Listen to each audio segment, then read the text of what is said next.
Retention. It's a word that's thrown around a lot these days as people try to keep their most valued employees.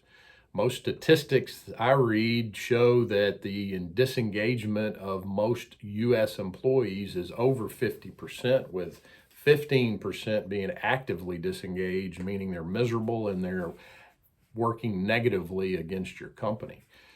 To me, it's around morale, and it's also around a healthy corporate culture. So, how do you get that? So, I wrote down a few things, a few ideas. You may not want to apply all of these, but a few of these should prove helpful for you as you try to keep your best people. Think about, first off, communication. How well do you communicate? A robust mission statement as well as core values can help you cast the vision of your company and what you're about quite often. Think about also creating a list of personal ground rules for you, how to effectively work with you. And it's mostly around communication. How quick do you want a response? How do you like to be communicated with, whether it's by text, phone call, or in person? It's a great way to onboard a new employee. Think about your first day at your first job. How would you have liked your boss to say, hey, here's a list of things that I really like and things that I don't prefer? You'd kind of like to know that. You'd like to know how to meet expectations and how not to upset your brand new boss. A flip side of that would be to then in turn ask your employee, hey, how's the best way to communicate with you? It's a great way to get off on the right foot. Also, think about setting expectations well. This is not rocket science, but many of us forget what are the steps to setting good expectations and getting follow up with that as well. Number one, make sure you're over communicating what that expectation is. A step many people forget about is getting buy in. You want to hear, I'm on it, I'll do it, not I'll try or give it my best shot. You want commitment out of this person. You also want to make sure they understand what's at stake. Maybe it takes a carrot or a stick to help them really understand how important this is. And then a step a lot of people skip is follow up, checking back with them periodically, not just at the end, but all along in the process. Making sure you're not being perceived as micromanaging, but you're also not just leaving them to their own devices and out flapping in the wind. Secondly, know your people. You've heard the term manage by walking around. Many very productive people view this as a waste of time. But if your people don't know you and you don't know your people, that can work against you, especially when you start to see them leave. Be curious. Be interested in what they're interested in. Be an active listener and ask follow-up and clarifying questions. You may want to take some notes so that the next time you engage your employees, you can pick up where you left off and have some key reminders, especially if you've got a lot of employees. You may need some reminders to make sure you're staying on top of who they are and what they're interested in.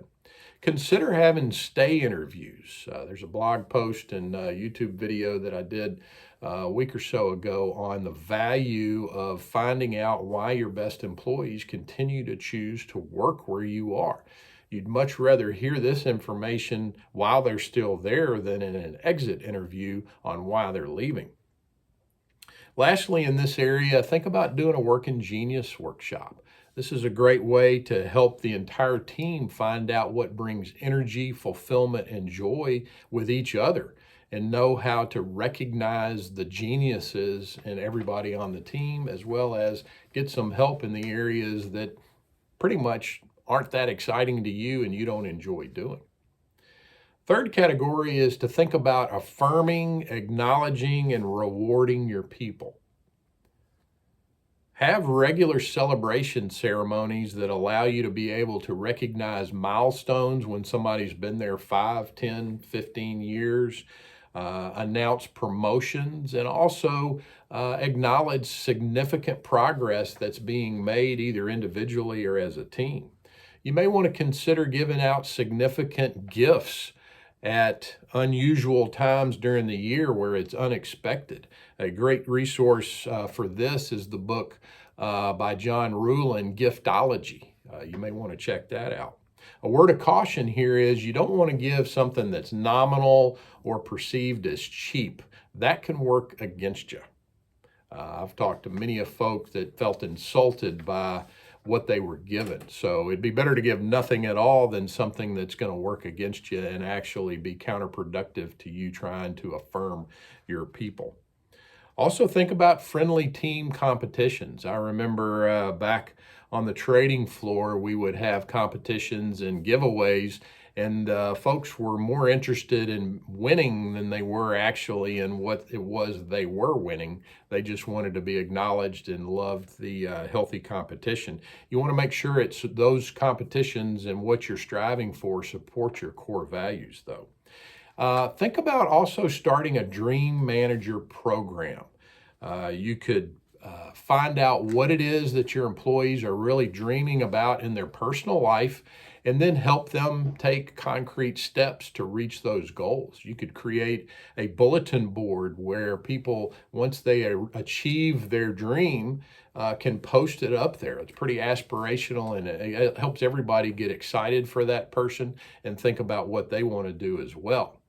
And then there's a exercise that I recommend when you're trying to make sure your employees feel known. Consider hiring a photographer to come in and inviting your people, let's say on a Friday morning, to bring something that represents or shows what they are really excited about, things that define them. Maybe it's the team that they cheer for. Maybe it's something that they collect. It's a hobby.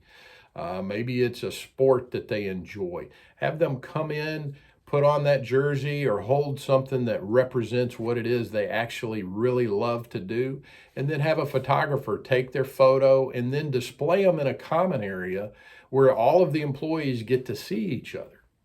It's a great way for people to feel known and also a way for them to connect and spark conversation. Hey, tell me about that. Or, hey, I like that too. Maybe we can go and do that together.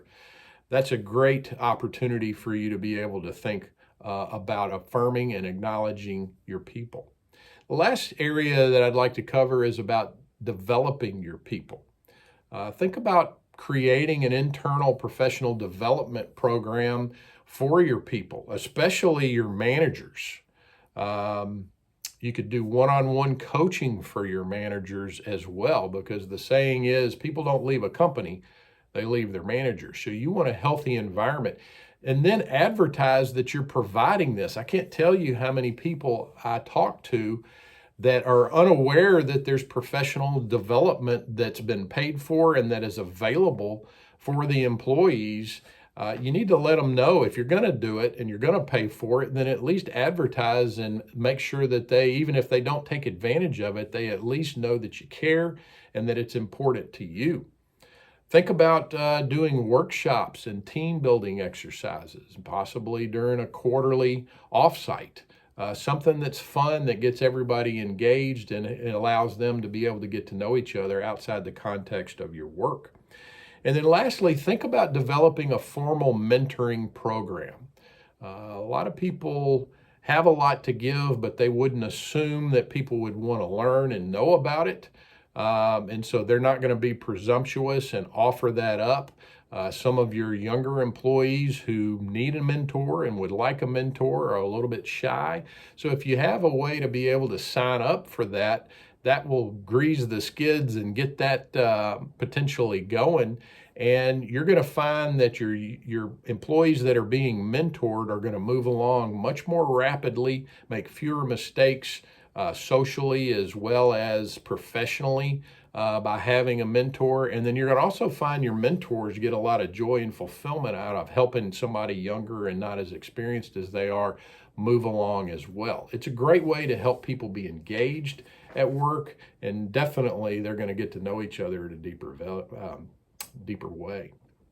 So these are just a few of the things that I've accumulated over the years that I think are helpful when you think about increasing retention, morale, as well as creating a healthy corporate culture. I think you'll likely discover when you put this in place, you're going to find more purpose, meaning, and joy for yourself as well.